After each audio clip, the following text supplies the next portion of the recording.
Hi குட்டீஸ், நான் தான் அவங்க எஸ்ஜி. ரவி சோஃபால படுத்துக்கிட்டு மொபைல் ஃபோன் பார்த்துக்கிட்டே இருந்தான். அதோட ஸ்க்ரீன் லைட் அவன் கண்ணுக்குள்ள போயிட்டே இருந்துச்சு. ஆனா ரவிக்கு தெரியாத ஒரு ரகசியம் இருந்துச்சு. அவன் கண்ணு உள்ள ஒரு பெரிய உலகமே இருந்துச்சு.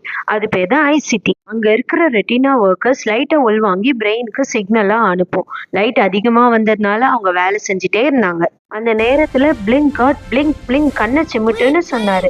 ஆனா ரவி மொபைலை பார்த்துக்கிட்டே இருந்ததுனால பிளிங்க் பண்ணவே இல்லை. சிட்டில இருக்க டியர் ஃபேக்டரி கவலைப்பட்டு சொல்லுச்சு, பிளிங்க் பண்றது குறைஞ்சா கண்ணீர் பரவாது, அதனால கண்கள் ரொம்ப ட்ரையா ஆயிடும். ஃபோக்கஸ் மசில்ஸ் 2 பேரும் மொபைல் ரொம்ப பக்கத்துல இருக்கு, கவனமா இருங்கன்னு போராடி அவங்களும் ரொம்ப டயர்டா ஆயிட்டாங்க. என்ன ஒர்க்கர்ஸும் டயர்ட் ஆயிட்டாங்க.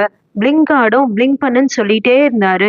ஸ்லோவா எல்லாரும் ரொம்ப டல்லா ஆயிட்டாங்க. அப்போ ரவி மொபைலை கீழே வச்சுட்டு வெளி உலகத்தை பார்த்தான். ஐசிடில எல்லாரும் ஹாப்பியா ஆயிட்டாங்க. பிளிங்க் ஆடும் சிரிச்சாரு. டியர் ஃபேக்டரியும் திரும்பவும் வேலை செய்ய தொடங்கிடுச்சு. குட்டீஸ், உங்க ஐஸ்க்கு ரெஸ்ட் வேணும். அது உங்களுக்காக நிறைய வேலை செஞ்சிட்டு இருக்கு. So avoid screen time.